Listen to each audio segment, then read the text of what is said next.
Alpha King heard a growl under the Omega's bed. What he saw paralyzed the entire pack. He was the most powerful Alpha in the North. She, the Omega, he rejected out of pride. But when Dante Silverwood heard that protective growl coming from under Mia's bed and discovered the secret she was keeping, his entire life changed in a second. Two pairs of frightened green eyes stared at him in the darkness, the children of the woman he humiliated. In this moment, the feared Alpha King realized that strength never had anything to do with power, but with the courage to protect those you love, even when the whole world rejects you.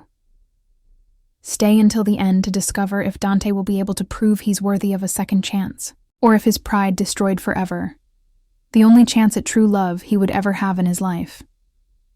Don't forget to subscribe to the channel, leave your like on this video, and comment what city you're watching this emotional story from. Your participation means a lot to us.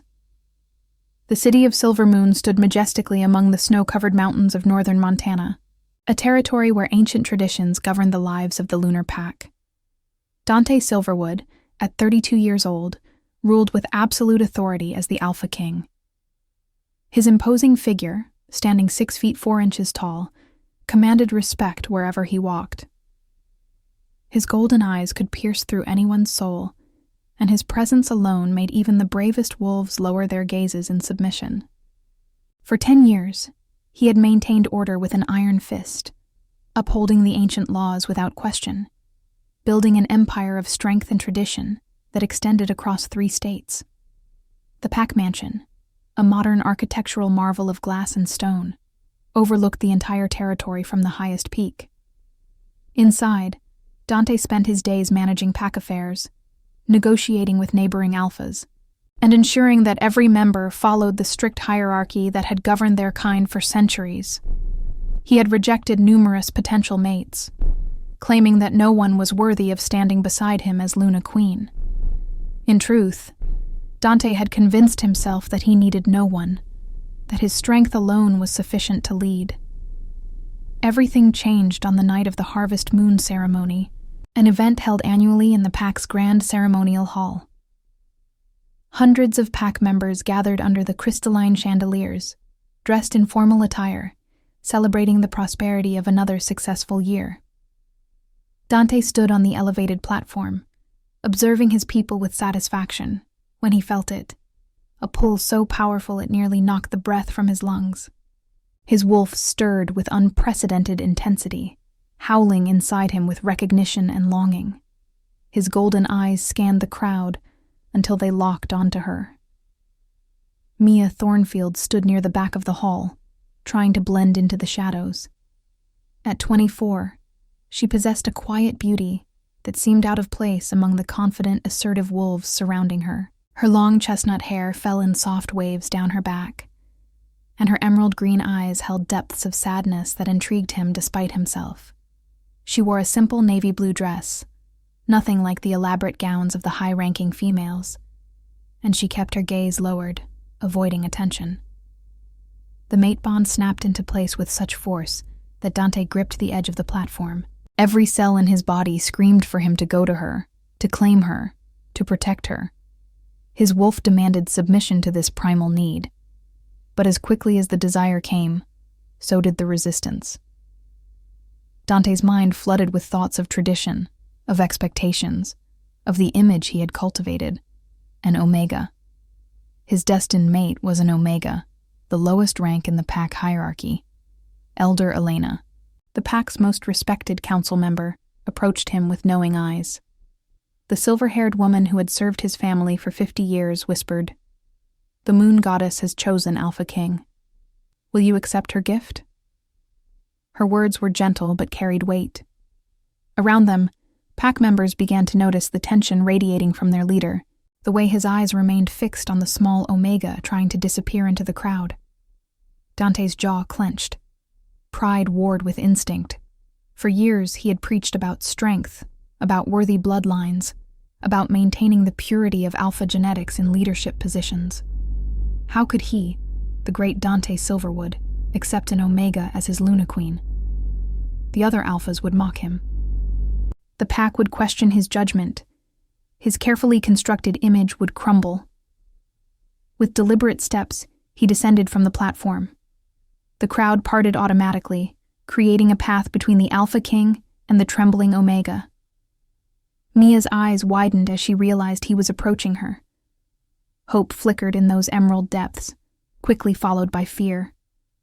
She had heard stories about the ruthless Alpha King, about his cold heart and impossible standards. When Dante stood before her, the entire hall fell silent. Every pack member held their breath, witnessing what should have been a joyous occasion, the Alpha King finding his destined mate. The mate bond pulsed between them, visible to those with enhanced senses as a shimmering golden thread connecting their souls. Mia's hands trembled at her sides, her Omega wolf whimpering for acceptance, for the protection and love that a mate bond promised. Dante looked down at her, his face an expressionless mask. When he spoke, his voice carried across the silent hall with devastating clarity. I, Dante Silverwood, Alpha King of the Lunar Pack, reject this bond. Gasps echoed through the room. Mia's face drained of color, her body swaying as if physically struck. But Dante continued, each word like a knife twisting in her heart. A weak Omega will never be worthy of standing beside me as Luna Queen. This pack deserves strength and leadership, not fragility. Tears streamed down Mia's face, but she straightened her spine with remarkable dignity. Her voice, though quiet, remained steady. I accept your rejection, Alpha King. The formal words sealed the severance, though both knew the mate bond could never be fully broken. Pain lanced through Dante's chest, his wolf howling in anguish at the rejection of their destined mate, but he forced himself to remain impassive. Mia turned and walked toward the exit, her head held high despite the humiliation burning through her. Pack members watched in shocked silence, some with pity in their eyes, others with judgment for the Omega who dared to be matched with their king. Elder Elena shook her head in disappointment, her ancient eyes sad as she watched the young woman leave. As the heavy doors closed behind Mia, Dante returned to his platform, ignoring the throbbing ache spreading through his chest. He had made his choice. Strength over sentiment. Pride over destiny. He told himself it was the right decision for the pack, for his legacy, for everything he had built. His wolf retreated into the depths of his consciousness, refusing to acknowledge him. The ceremony continued, but the joy had evaporated. Pack members whispered among themselves, questioning their Alpha King's decision for the first time in his reign. Some wondered about the Omega who had been so publicly humiliated.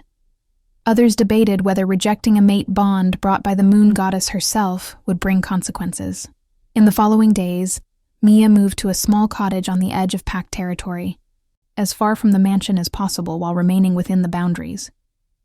She had no choice but to stay. Leaving pack lands without permission meant becoming rogue, hunted by all packs. So she remained, isolated and heartbroken, while Dante tried to convince himself he had done the right thing. If you're enjoying this story, please subscribe to our channel and hit the notification bell so you don't miss the next chapter. 3 weeks had passed since the rejection, and autumn had fully settled over Silver Moon territory. The mountains wore crowns of orange and gold as leaves transformed, and a crisp chill hung in the air each morning. Mia had established a quiet routine in her modest cottage, throwing herself into her work as an elementary school teacher at Silver Moon Academy, the pack's educational facility for young wolves, learning to control their abilities while receiving traditional education. The cottage itself was simple but comfortable, a 2-bedroom structure with cream-colored walls and hardwood floors. Mia had added touches of warmth, colorful cushions on the worn sofa, cheerful curtains in the kitchen, and children's drawings displayed on the refrigerator door. The small backyard offered privacy, surrounded by pine trees that whispered in the mountain breeze. It was here, away from judgmental eyes, that Mia could finally breathe. Each morning she woke before dawn to prepare breakfast and pack lunches. Her hands moved with practiced efficiency through the kitchen, cracking eggs into a pan while toast browned in the toaster. The routine grounded her, gave her purpose when the emptiness of the rejected mate bond threatened to consume her entirely. The physical pain was manageable, a constant ache in her chest, as if part of her soul had been carved away. But the emotional toll was harder to bear. At Silver Moon Academy, Mia taught first and second graders, children between 6 and 8 years old, who looked at her with innocent trust and affection. The classroom was her sanctuary, decorated with alphabet posters, colorful artwork, and a reading corner filled with books. Her students adored her patient teaching style, the way she knelt to their level when they struggled with reading, how she celebrated every small victory with genuine enthusiasm. During lunch breaks, Mia sat alone in the teacher's lounge while her colleagues chatted about pack gossip, upcoming events, and their families. She caught fragments of conversations, discussions about the Alpha King's increasingly volatile mood, speculation about why he had rejected his fated mate, whispered concerns about the stability of pack leadership. Mia kept her head down, eating her simple sandwich and grading papers, pretending their words didn't cut like glass shards through her already wounded heart. Emily Chen, a beta wolf who taught 3rd grade, was the only colleague who showed Mia genuine kindness.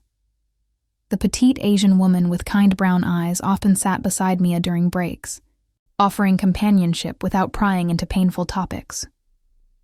"You're doing an amazing job with the students," Emily said one afternoon, reviewing Mia's lesson plans. "The parents rave about how much their children have improved in reading comprehension." Mia managed a small smile. "Thank you. The kids make it easy. They're so eager to learn." What she didn't say was that those children gave her a reason to keep going, that their innocent laughter was sometimes the only light in her darkening world. Teaching them filled a void that grew larger each day, though she couldn't explain why the emptiness felt so profound, so desperately maternal. The rejected mate bond was taking its toll on Mia's health. She had lost weight, her clothes hanging looser on her already slender frame. Dark circles shadowed her eyes, despite sleeping long hours each night. Some mornings she woke feverish and shaking, her body protesting the unnatural severance of the bond. Pack doctors could do nothing.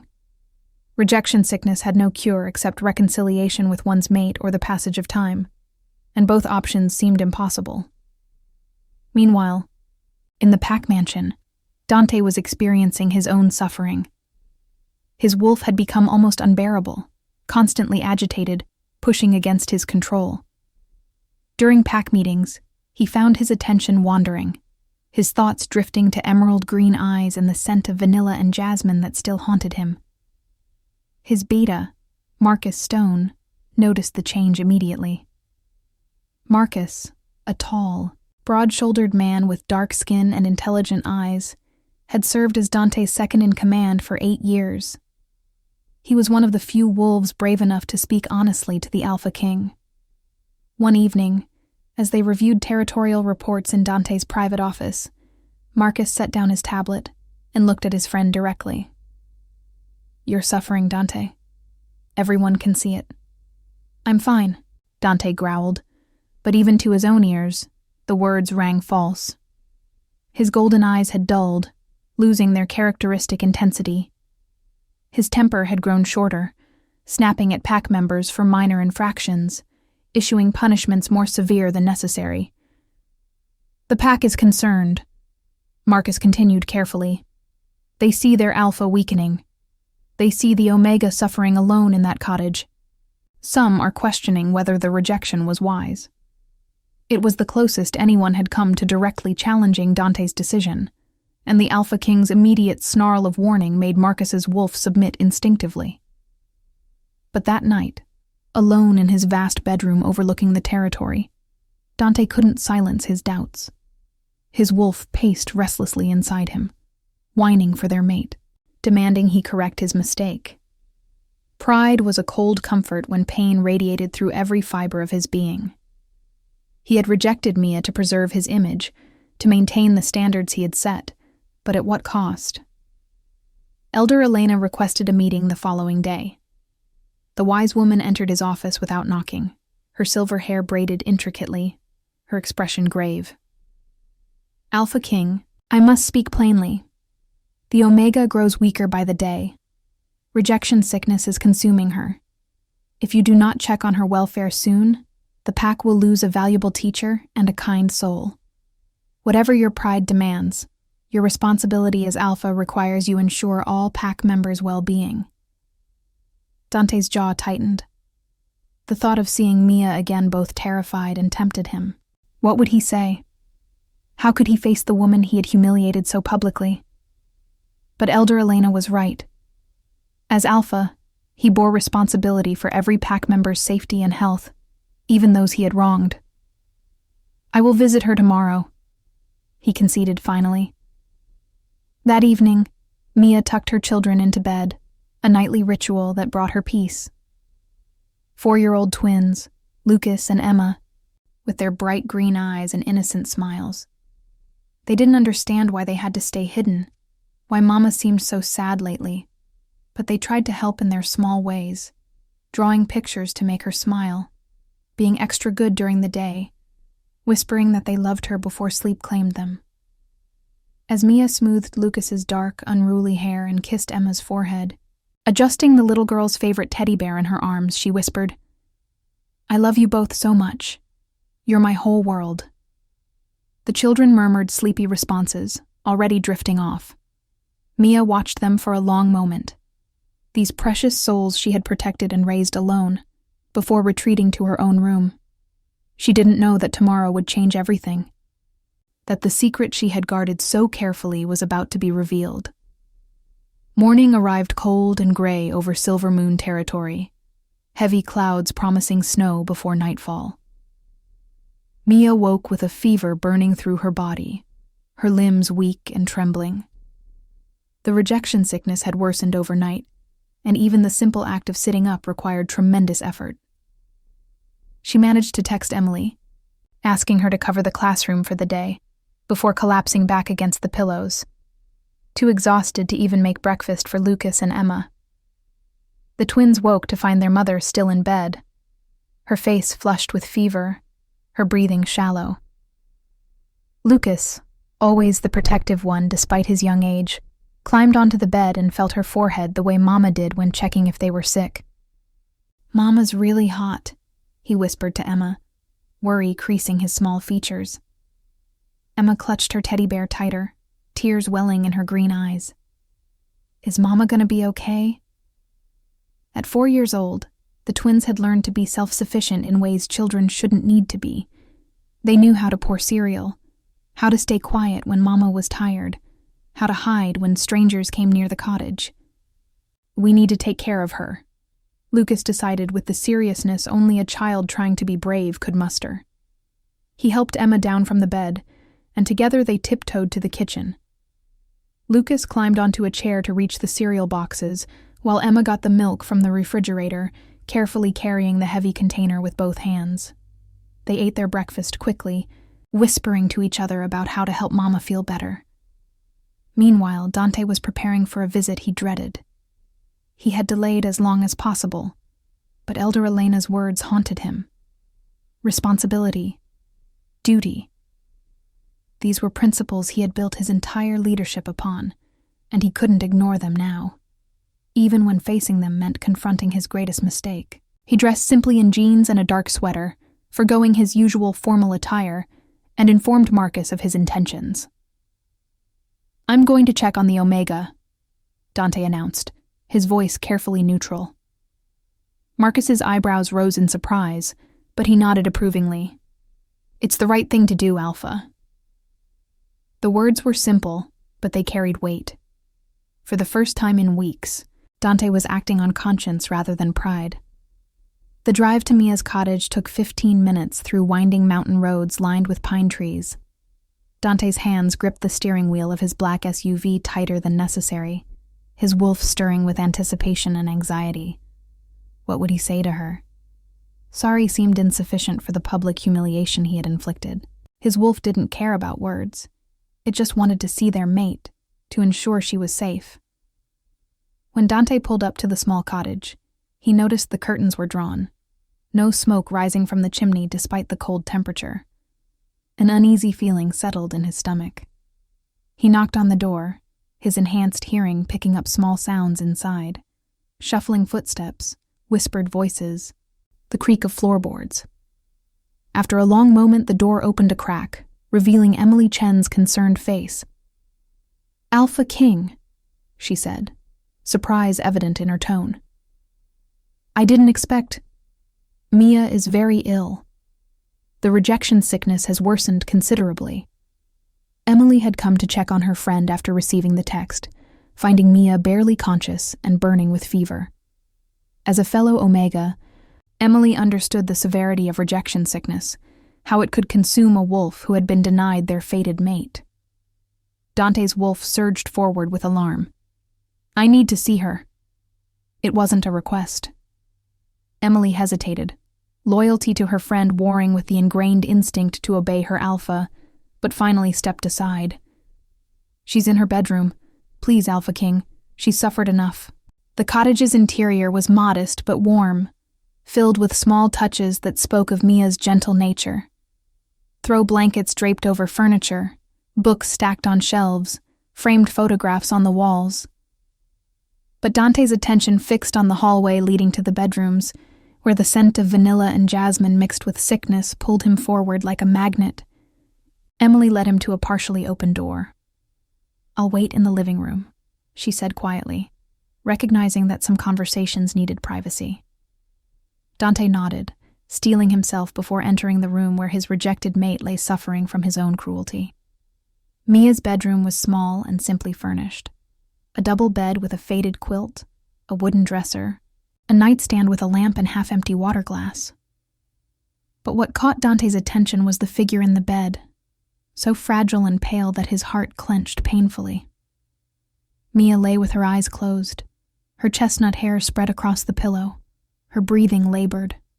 Dark circles shadowed her eyes, and her skin had a translucent quality that spoke of serious illness. His wolf whimpered, distressed at seeing their mate in such condition. This was his fault. His pride, his rejection had done this to her. Dante took a step closer, about to speak, when he heard it. A low, protective growl coming from beneath the bed. Every instinct in his body went on high alert. The growl was small, clearly from a young wolf, but it carried unmistakable warning and determination. Dante froze, his mind racing. A child? Mia had a child here? Slowly he knelt beside the bed, his movements careful and non-threatening. "I mean no harm," he said softly, using the gentle tone he reserved for frightened pack pups. His golden eyes searched the shadows beneath the bed frame. Two pairs of bright emerald eyes stared back at him, wide with fear, but defiant. As Dante's vision adjusted to the dimness, he made out two small figures pressed against the wall, a boy and a girl, twins, no more than 4 years old. The boy had dark, unruly hair remarkably similar to Dante's own, and he positioned himself protectively in front of his sister, his small face set in brave determination despite the trembling of his body. The little girl clutched a worn teddy bear to her chest, tears streaming down her round cheeks, but she remained silent, trusting her brother to protect them. Both children had the distinct aura of Omega wolves, their scent sweet and vulnerable, marking them as lower in the pack hierarchy, but precious nonetheless. "Don't hurt our mama," Lucas whispered, his voice cracking with fear, but steady with courage beyond his years. "Please don't hurt her. She's sick because... He didn't understand why Mama was sick, only that it happened after the big, scary Alpha had said those mean words at the ceremony they'd watched from the back door of the hall. Dante felt as if the world had stopped spinning. Time seemed to freeze as the full impact of the discovery crashed over him. Mia had children, twin pups. She was a mother, raising these little ones alone, and he had called her weak. The irony struck him with devastating force. This woman, who had survived whatever circumstances led her to Silver Moon, who had raised 2 healthy, brave children by herself, who had maintained her dignity even in the face of public humiliation, was one of the strongest wolves he had ever encountered. His throat tightened with emotion as he looked at the twins' frightened faces. "I won't hurt your mama," he promised, his voice rough with feelings he couldn't name. I came to help her." It was perhaps the first entirely honest thing he had said since meeting Mia, the first crack in the armor of pride and tradition that had governed his life. Emma peeked around her brother, her teddy bear's button eyes seeming to judge Dante along with her own emerald gaze. "You made Mama cry," she whispered accusingly, her small voice breaking his heart. Children always saw truth with clarity, adults lost, and this little girl had identified him correctly as the source of her mother's pain. Lucas's growl intensified slightly, protective instincts overriding fear. "Go away. We take care of Mama. We don't need you." Such fierce loyalty from one so small. Dante recognized the same stubborn strength he saw in Mia, the refusal to surrender despite overwhelming odds. Behind him, on the bed, Mia stirred, a soft moan of pain escaping her lips. Dante's attention immediately shifted to her, and he stood, moving to her side. Her eyes fluttered open, glassy with fever, and for a moment, she didn't seem to recognize him. "The children," she murmured deliriously. "Have to. Protect them. Can't let anyone know." "Shh," Dante found himself saying, his hand hovering over her forehead before gently making contact. The mate bond, though rejected, still pulsed between them, and his touch seemed to bring her a moment of relief. Her fever was dangerously high. "I'm calling the pack doctor." "No!" Mia's hand weakly grabbed his wrist, her eyes suddenly focusing with desperate clarity. "Please, don't tell anyone about Lucas and Emma.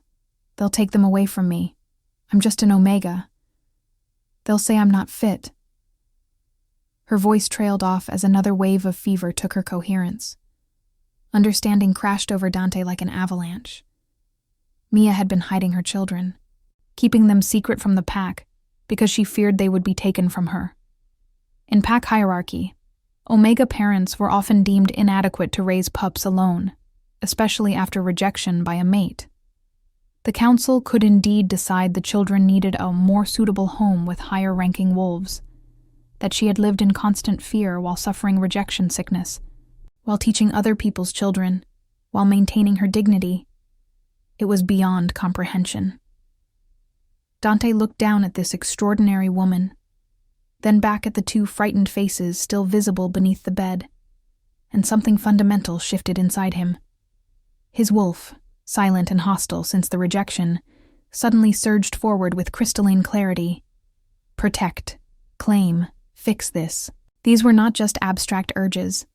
They were commands from the deepest part of his nature, the part that recognized what truly mattered beyond pride, beyond tradition, beyond the carefully constructed image he had spent years building. "I won't tell anyone," Dante promised, his voice carrying the weight of an alpha's oath. "But your mother needs medical help immediately. Please, let me take care of all of you." He extended his hand toward the twins, palm up, non-threatening, hoping they would understand he meant what he said.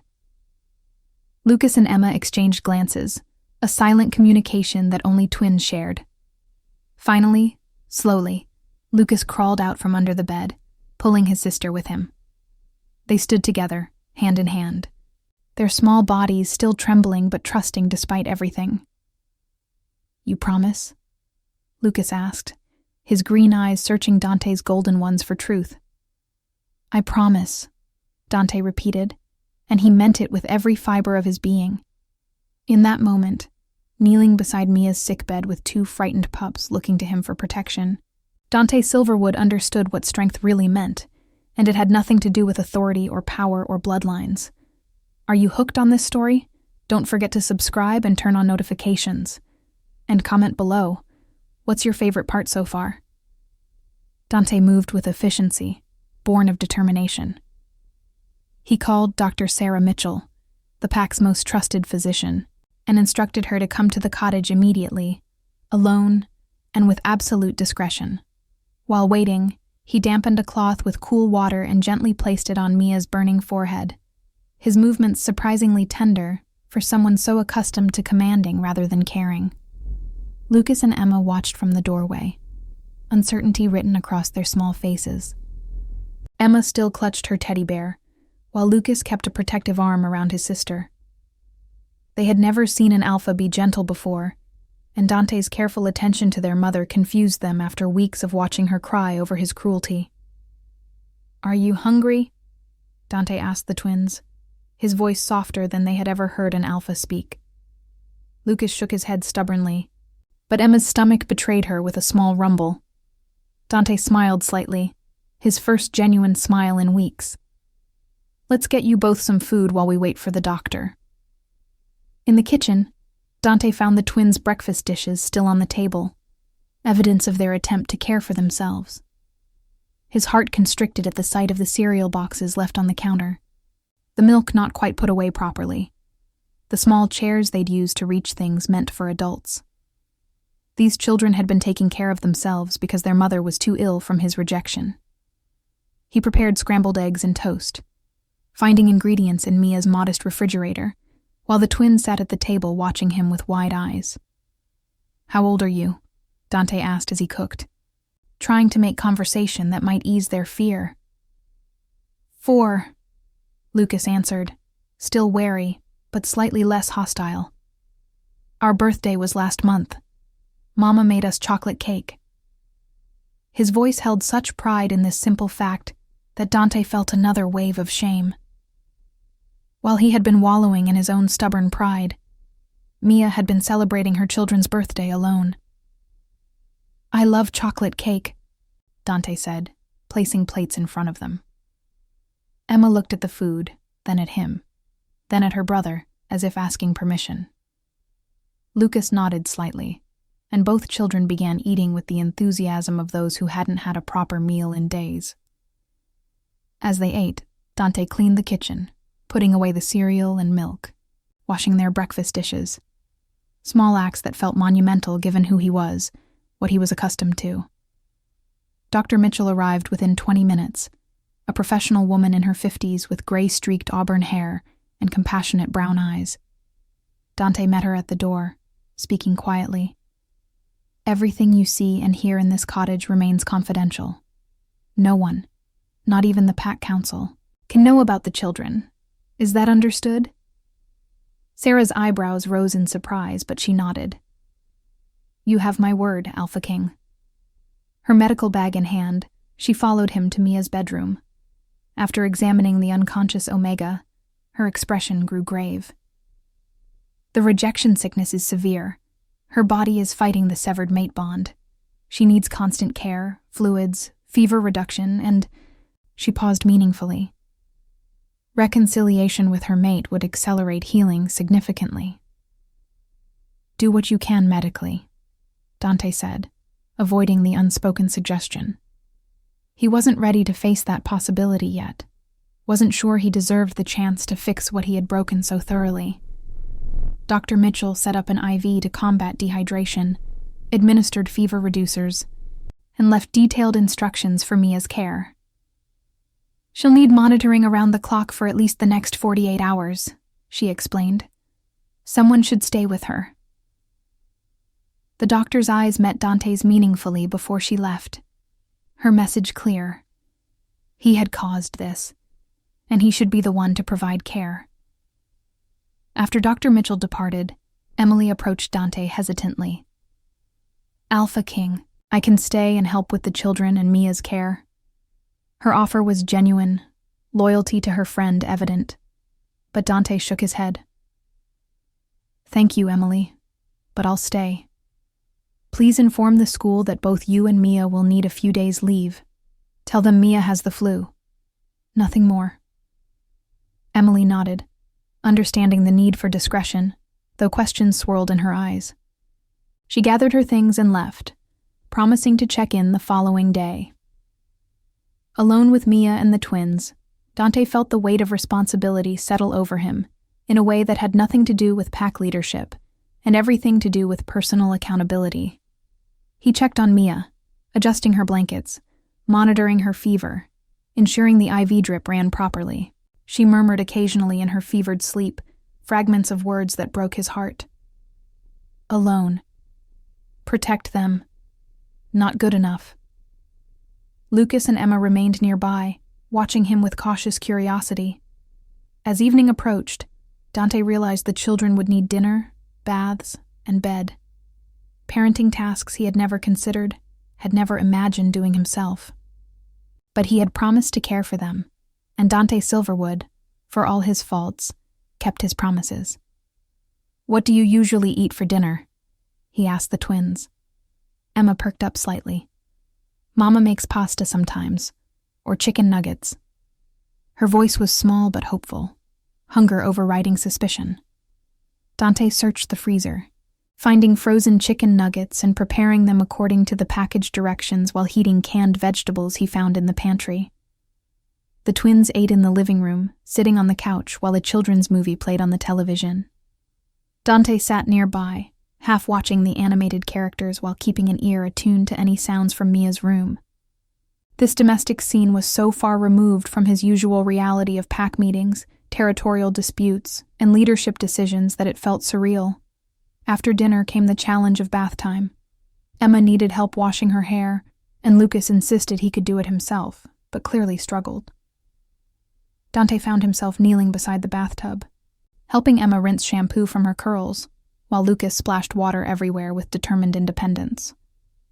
It was messy, chaotic, and somehow more meaningful than any pack ceremony he had ever conducted. Pajamas came next. Emma's had princesses on them, Lucas's featured cartoon dinosaurs. Dante helped them dress, his large hands awkward with small buttons and sleeve holes.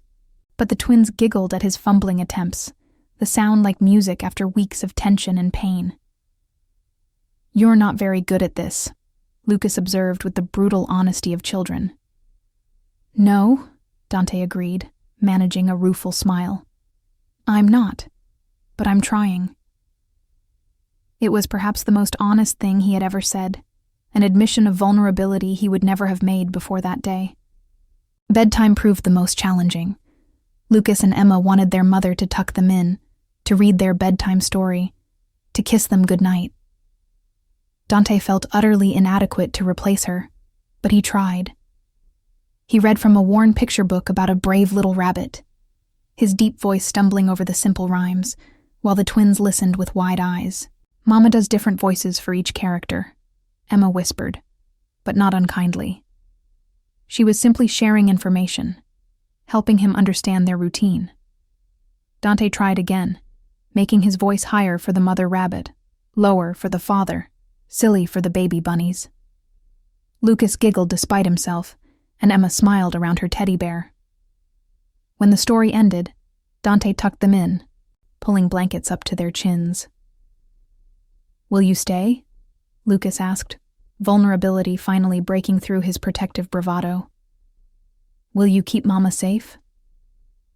The question carried the weight of every fear the child had carried alone. Every night he had heard his mother crying, every moment of uncertainty about their future.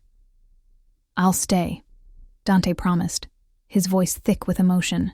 "I'll keep all of you safe. I swear it." It was an alpha's oath, binding and unbreakable, and both children seemed to sense its significance. They settled into sleep, their small bodies finally relaxing after days of stress and fear. Dante returned to Mia's room, settling into a chair beside her bed. He watched her chest rise and fall with labored breathing, noted the slight improvement in her color after the IV fluids, and felt the full weight of what he had done. This woman, who had been raising 2 children alone, who had maintained her strength and dignity despite rejection, who had protected her babies with fierce determination. She was everything he had claimed to value in a mate. Yet he had been too blind with pride to see it. His wolf stirred, no longer hostile, but pleading. "Fix this. Make it right. She is ours. They are ours." The truth of it resonated through every cell of Dante's body. Somewhere in the past few hours, between cooking chicken nuggets and reading bedtime stories, Between monitoring IV drips and tucking in frightened children, Dante had discovered what it meant to truly lead, not through dominance or authority, but through service and sacrifice. As midnight approached, Mia's fever began to break.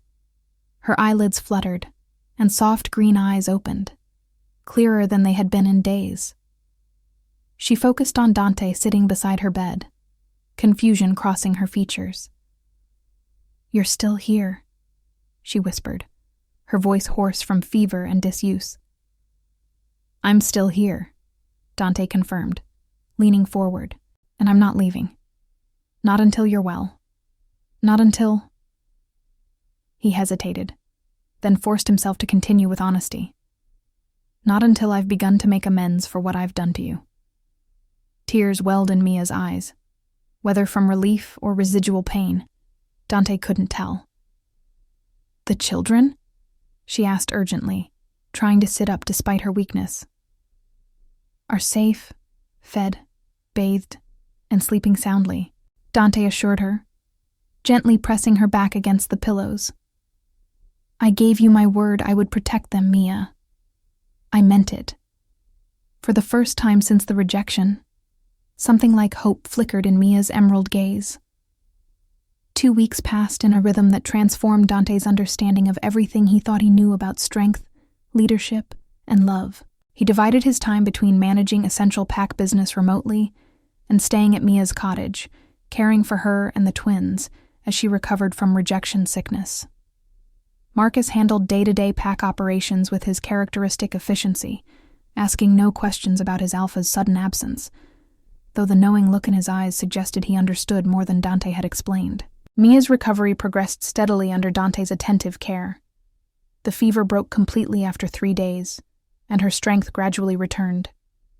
She watched with amazed disbelief as the fearsome Alpha King prepared meals in her kitchen, played blocks with her children on the living room floor, and read bedtime stories with increasingly convincing character voices. The cognitive dissonance between the cruel man who had rejected her publicly and this gentle caretaker was difficult to reconcile. Lucas and Emma warmed to Dante with the adaptability of children who recognized genuine care when they saw it. Lucas still maintained a protective streak toward his mother, but he also began seeking Dante's approval, showing him drawings from preschool, asking him to play dinosaurs, requesting his help building increasingly elaborate block towers. Emma, naturally affectionate, had taken to holding Dante's hand during walks around the cottage's small yard, chattering about everything and nothing while her teddy bear dangled from her other hand. One evening, after the twins were asleep, Mia and Dante sat in her small living room, the first real conversation they had managed since the rejection. Mia curled in the corner of the couch, wrapped in a soft blanket, while Dante occupied the armchair across from her. The television played quietly, but neither paid it attention. "I owe you an explanation," Mia said finally, her hands wrapped around a mug of herbal tea.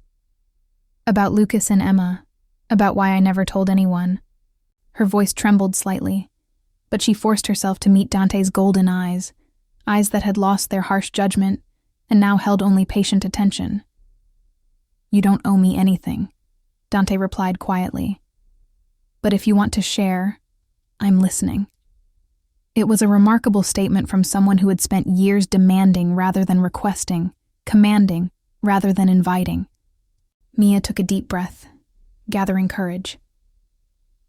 "I came from the Mountain Ridge Pack in Colorado. I was mated to their beta, Ethan Thornfield, when I was 19. It seemed perfect at first. He was charming, attentive, everything I thought I wanted." Pain flickered across her features at the memories. But after Lucas and Emma were born, everything changed. Ethan became distant, then cruel. He was disappointed the twins were omegas, not alphas or betas. He wanted powerful heirs, not weak offspring.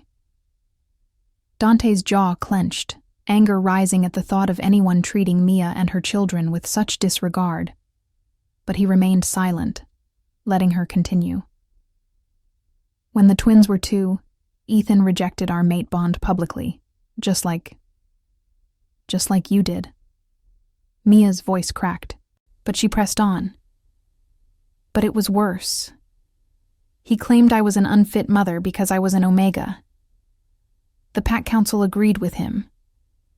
They said Omegas couldn't properly raise pups alone, that Lucas and Emma needed a stronger parental figure. They were going to take my babies from me and give them to another family in the pack. Tears streamed down Mia's face now, years of pain and fear pouring out. So I ran. In the middle of the night, I packed what I could carry, took my children, and left pack territory. I became rogue for 6 months, living in human cities, working cash jobs, terrified every day that someone would find us and take Lucas and Emma away. When I heard the Lunar Pack was accepting new members, I came here hoping for a fresh start. I thought if I kept quiet, if I stayed unnoticed, if I proved I could provide for my children, maybe they'd let us stay. Understanding crashed over Dante like a tidal wave. Mia's quietness, her tendency to avoid attention, her terror when he appeared at her cottage. It all made perfect sense now. She had been hiding, protecting her children from a system that had already tried to tear them apart once. And then he, in his pride and arrogance, had rejected her publicly in the same humiliating way her first mate had, confirming every fear she carried about not being good enough. Mia, Dante struggled to find words adequate to express his remorse. What I did to you was unforgivable. I claimed you were weak when you are the strongest person I've ever met. You survived an abusive mate, escaped an unjust pack, raised 2 beautiful children alone, built a new life in a strange place, all while carrying fear and trauma that would have broken most wolves. His voice cracked with emotion. You are everything I spent years claiming to value: courage, resilience, fierce protective love, yet I was too blinded by stupid prejudice to see it. Mia watched him with cautious eyes, wanting to believe, but afraid to hope. Why are you here, Dante? Why stay and care for us? You rejected the mate bond. You made your choice clear. I made the worst decision of my life, Dante said firmly, leaning forward in his chair. I let pride and tradition blind me to what was right in front of me. The moon goddess chose you as my mate for a reason, and I threw that gift away because I was too arrogant to see beyond pack hierarchy and bloodlines. He paused, choosing his next words carefully. These past 2 weeks, caring for you and the twins, have taught me more about true strength and leadership than 10 years as Alpha King. Lucas's courage despite his fear, Emma's trust despite having every reason to be wary, your grace and dignity even when I deserved your hatred. That's real strength. What are you saying? Mia whispered, her heart pounding. I'm saying I was wrong, completely, utterly wrong, and I'm asking, begging, for a chance to make it right. Dante slid from the chair to his knees in front of Mia, a position of humility no one in the pack had ever seen from their proud Alpha King. I want to court you properly, Mia, to earn your trust, your respect, and hopefully, eventually, your forgiveness and affection. I want to be a father to Lucas and Emma, if you'll allow it. I want to publicly claim all 3 of you, and dare anyone to question my choice. Mia's hands shook, tea sloshing in her mug. The pack will never accept. I don't care what anyone accepts, Dante interrupted, his golden eyes blazing with conviction. I am the Alpha King, and it's past time I led by example rather than outdated prejudice. Omega, Beta, Alpha, these are just labels. What matters is character, courage, love. You have all of that in abundance. Anyone who can't see your worth doesn't deserve a place in my pack. For a long moment, Mia stared at him, searching his face for any sign of deception or ulterior motive. But she found only sincerity, regret, and something that looked remarkably like hope. I can't go through another rejection, Dante, she said finally, her voice small. I survived it once with Ethan, barely survived it with you. If you change your mind again, if your pride returns, it would destroy me. Then I'll spend every day proving I won't, Dante vowed. I'll court you at whatever pace you're comfortable with. I'll be patient. I'll show you through actions, not just words, that I mean what I say, and I'll start by making a public declaration tomorrow. What kind of declaration? Mia asked nervously. I'm calling a full pack assembly. I'm going to tell them the truth. That I rejected my fated mate out of pride. That I was wrong. And that I intend to correct that mistake. I'm going to acknowledge Lucas and Emma publicly as under my protection. And I'm going to make it clear that any wolf who disrespects you or your children will answer to me personally. Mia's breath caught. Such a public reversal would be unprecedented. Alphas didn't admit mistakes, didn't show vulnerability, didn't humble themselves before their packs. They'll see it as weakness, she warned. Let them, Dante said simply.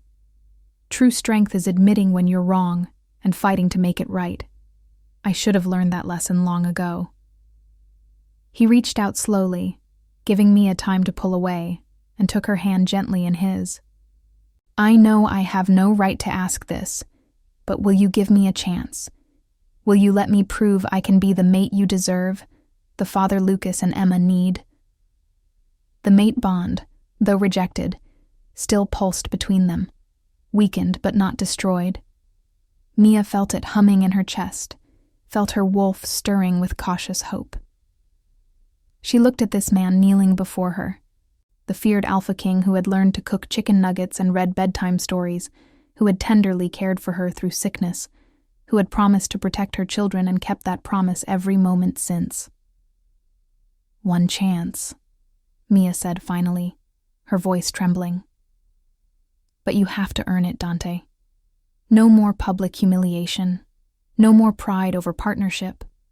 And Lucas and Emma come first. Always. Always, Dante agreed, relief flooding through him so powerfully he nearly sagged. Thank you, Mia. I won't waste this opportunity.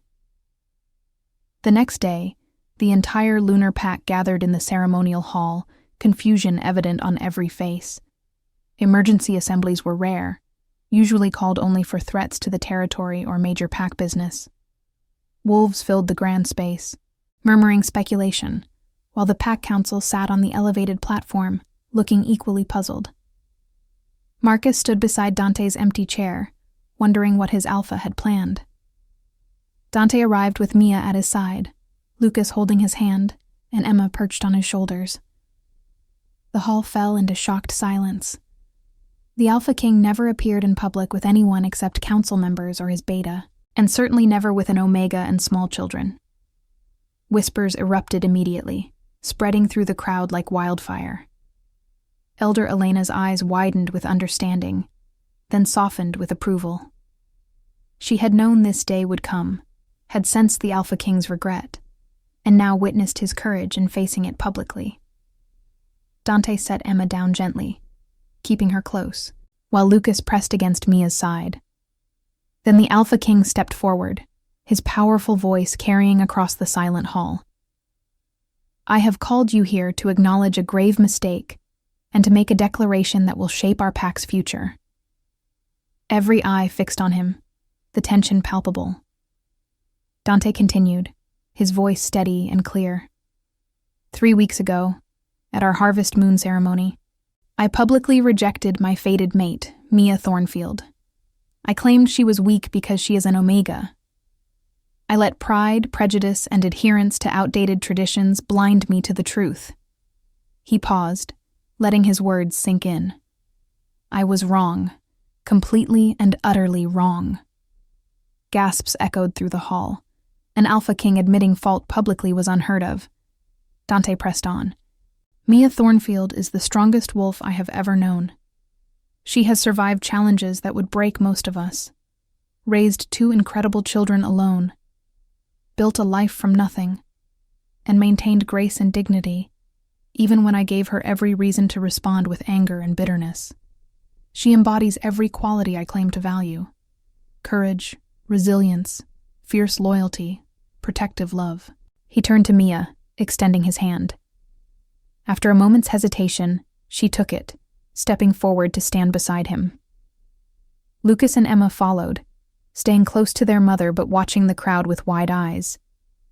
"These are her children, Lucas and Emma," Dante announced, placing a protective hand on each twin's shoulder. "They are under my personal protection as of this moment. Anyone who threatens them, insults them, or tries to harm them in any way will face me directly." His alpha aura flared, a clear warning that sent shivers through the assembled wolves. "Furthermore, I am formally declaring my intention to court Mia Thornfield, to earn her trust and affection, and to eventually accept the mate bond the moon goddess blessed us with." The hall erupted in shocked murmurs. On the council platform, Elder Elena smiled, her ancient eyes twinkling with satisfaction. Marcus grinned broadly, pride evident in his expression. His alpha was finally acting with wisdom rather than just authority. But not everyone was pleased. A senior council member, Alpha Gregory Stone, stood abruptly. "Alpha King, this is highly irregular. Tradition dictates—" "Tradition," Dante interrupted, his voice hard as steel, "has been used to justify prejudice and injustice for too long. I've spent 10 years upholding traditions without questioning whether they were right or just. No more. Our pack will be stronger when we value wolves for their character and contributions, not their designation at birth. That starts now, and it starts with me." He looked out over the assembled pack, his golden eyes blazing with conviction. "I am your Alpha King, and I lead by example. If any of you cannot accept an Omega Luna Queen, if you cannot treat Mia and her children with the respect they deserve, you are free to request transfer to another pack. But this is the new direction of the Lunar Pack. We move forward with strength based on character, not hierarchy based on birth." The hall remained silent for a long moment, hundreds of wolves processing this radical shift. Then, from the back, Emily Chen began to clap. Slowly, others joined. First the younger wolves, then more of the pack, until the majority of the hall was applauding. Not everyone participated, but the message was clear.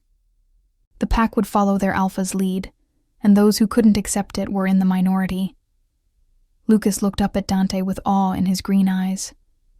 "You're really going to protect us," he whispered, needing confirmation despite the public declaration. Dante knelt down, bringing himself to the child's eye level. "I really am," he promised. "You, your sister, and your mother are under my protection always. No one will ever take you from her. You have my word as Alpha King and as—" He hesitated, then continued softly, "as someone who hopes to earn the right to be called your father one day." Emma launched herself at Dante, wrapping her small arms around his neck in an enthusiastic hug. "I like you," she declared with the simple honesty of a 4-year-old. "You make Mama smile again." Tears pricked Dante's eyes as he returned the embrace, then opened one arm to include Lucas, who joined the hug after a moment's consideration.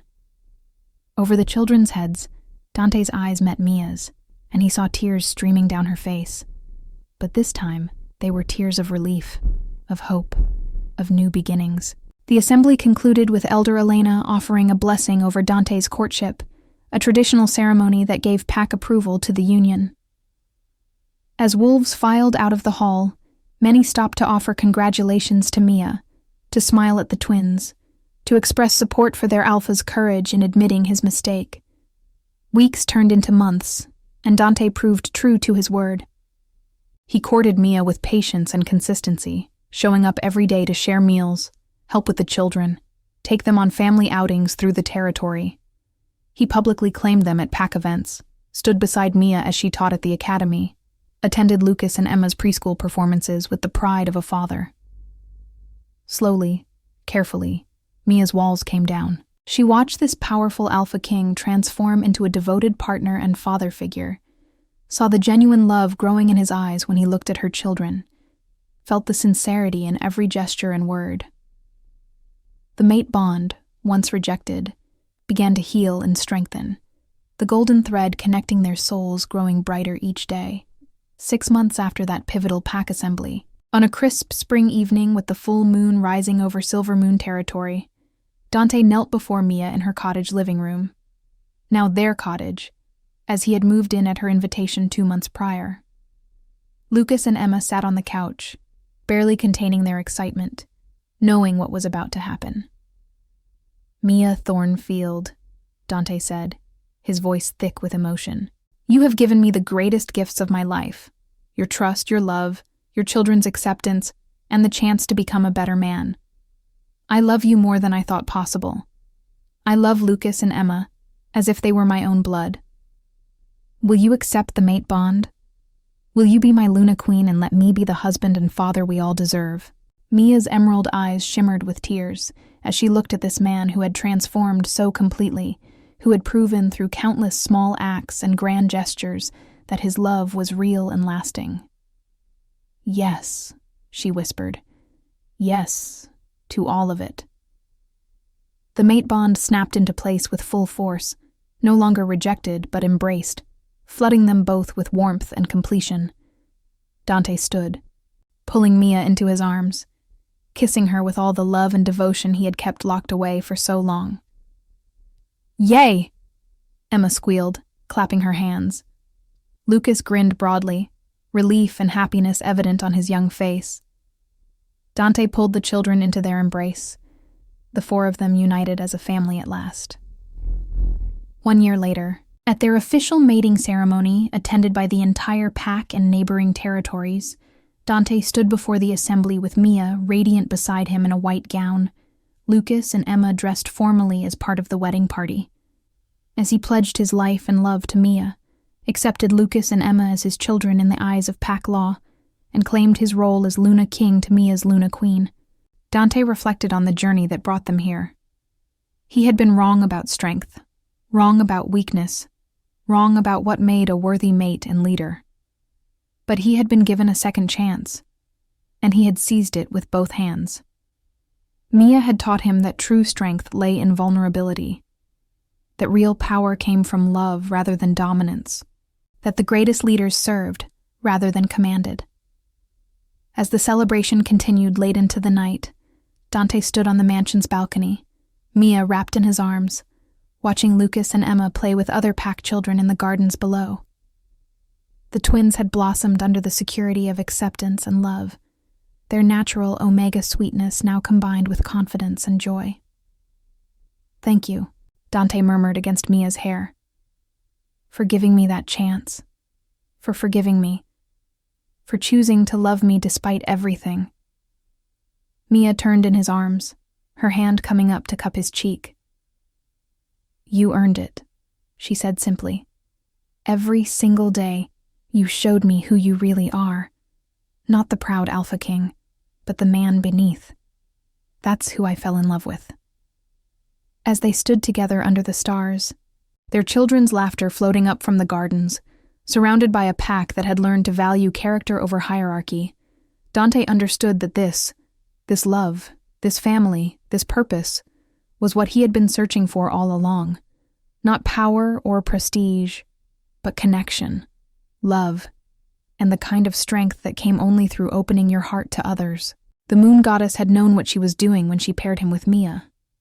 It had taken him far too long to understand, but now that he did, Dante vowed to spend the rest of his life proving worthy of the gift he had almost thrown away.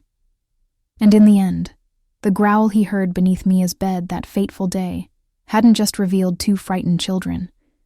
It had revealed the path to his own redemption, the key to becoming the man and leader he was always meant to be. Thank you so much for joining us on this emotional journey. If you loved this story, please subscribe to our channel, hit that like button, and share it with friends who enjoy heartfelt tales of second chances and true love. Comment below and tell us, what was your favorite moment in Dante and Mia's story? We love hearing from you. Until next time, may you all find the courage to admit your mistakes and the grace to embrace second chances. See you in the next story.